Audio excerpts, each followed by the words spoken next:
don't want to use the estimated figure, that's fine, but you cannot deny that many millionaires have left the UK.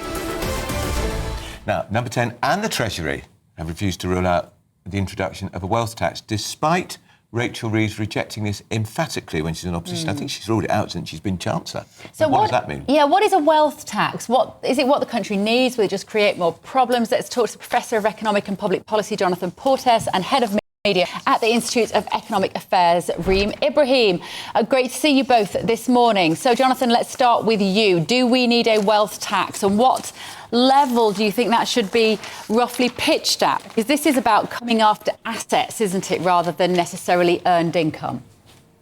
That's right. And it's certainly true that wealth has become substantially more unequal in this country, and it's much more unequally distributed than income. We actually tax middle to upper middle income earners, and indeed upper income earners relatively highly in this country.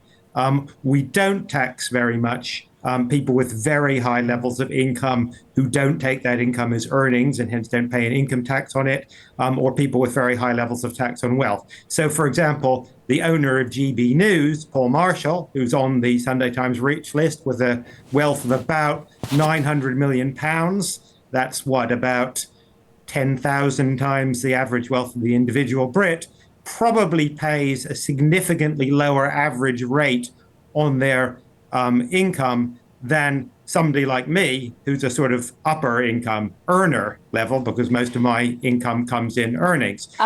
Now, I personally don't object to paying relatively high levels of tax. I think actually that's quite reasonable. I probably should pay a bit more, but certainly people like your owner could afford to pay substantially more. We don't know, of course, we don't know what he pays, actually, Jonathan, of course. We don't know what he pays. Well, we know how hedge fund people who run hedge funds get most of the money out of the hedge funds. It's not through straightforward income. And do so you know what it is through, Jonathan? Do you know what it is through? It's through risk. It is through pressure. It is working hard. It is leveraging often at the start of their careers. It is indeed their houses, through leveraging. their businesses. And surely those people who work that hard and create great channels like GB News should be rewarded for that effort. Reem, come on in. Well, this is the point, right? If we were to implement some kind of wealth tax, then wonderful people like Paul Marshall that invest their money into British businesses would no longer have any incentive to do so. The thing that really irks me about this particular argument is it assumes that people do not change their behaviour as taxes change. If we are to implement a wealth tax, people are always saying, Lord Kinnock was saying, it could raise up to £10 billion. That's assuming that none of these people leave. We already have a millionaire leave the United Kingdom every 45 minutes. Hello, I'm Bev Turner. Now, it can feel like the money in our bank accounts at the moment does not keep up with the cost of living, and maybe there's a solution. I'm here today with the CEO of TallyMoney, Cameron Parry. Cameron, what is TallyMoney? Well, Bev, with TallyMoney, you get a current account and a debit card, but instead of pounds, you use milligrams of gold as your everyday money. So why gold? Gold traditionally is a great store of value. It has, on average, gone up at over 11% per annum for the last 25 years against the pound. It's tripled in value in the last decade.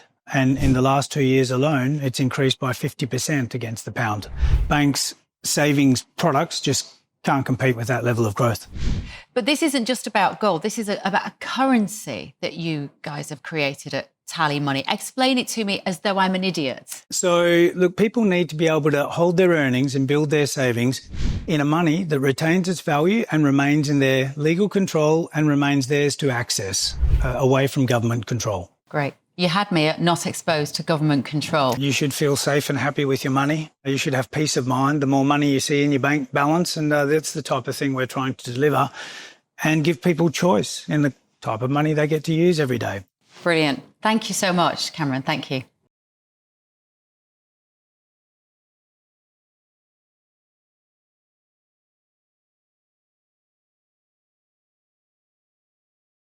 We We know that there are about 16,000 millionaires estimated to leave the UK in 2025. What do we really think is going to happen if we implement a wealth tax? Now, in the 1990s, there were about 12 countries that had wealth taxes. Now there are only 3. Why have these countries repealed their wealth taxes? Because they've seen an exodus of incredible people leave their country and they don't want that to happen. Jonathan, surely respond to that point. Why would we, when other countries have realised they've ditched this policy, it doesn't work? Wait a minute. I mean, there are many different types of wealth tax.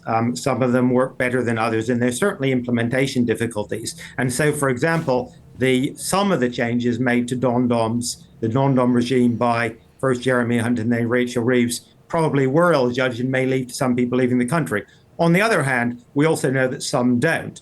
And the vast majority of people will not leave the country. The 16,000 figure, for example, that Reem's quoted is simply an invented one, invented by a wealth management firm. It has no basis in reality or research. So we should. But we've already seen lots of millionaires leave. Oh, so OK, we've gone down from 16,000 to lots. That's better. At least 16,000 Jonathan, 16,000 was estimated in 2025. What I am saying is if you don't want to use the estimated figure, we can say up until now, we're currently in July, we've already had a huge number of millionaires leave, 1 every 45 minutes. If you don't want to use the estimated figure, that's fine, but you cannot deny that many millionaires have left the UK. I think we can say that the 45-minute claim has exactly the same basis as Tony Blair's claim about Saddam Hussein's chemical weapons. So let's leave. We'll see. We will start to see it, Jonathan. We'll see it in the tax take. Aside. And so, for example, do we think that Paul Marshall, your owner, who, as I said, is you're obsessed by him? So, do you think that he would leave the country? Do you think has so little attachment to this country and to Jonathan, I don't know why you want to make it personal, but this is the fundamental. Wait, can I speak for a minute?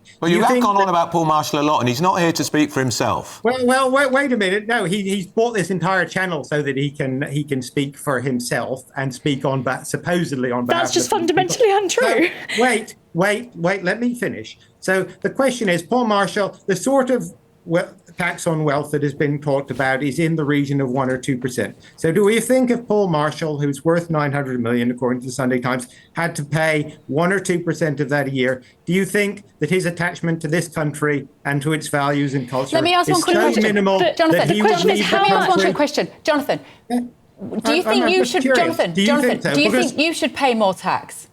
Yes, I've said that many times. You should pay more tax. I have no problem saying that I should pay more tax, and I have no problem saying that if I had to pay 1 or 2% tax on my wealth or 1 or 2% tax more on my income every year to fund decent quality public services, that I would not leave the country. I would continue working. Can I just add very quickly? Now, I agree. We can't, Reem. I'm so sorry. Listen, we'll have you back again. It's a really particularly. We would love to have you back again. It's a really interesting conversation, and no doubt this is a topic which is not going away. Don't go anywhere. Can European I just say weather. The Sunday Times? You can't. We got to go. You don't even know if that's accurate.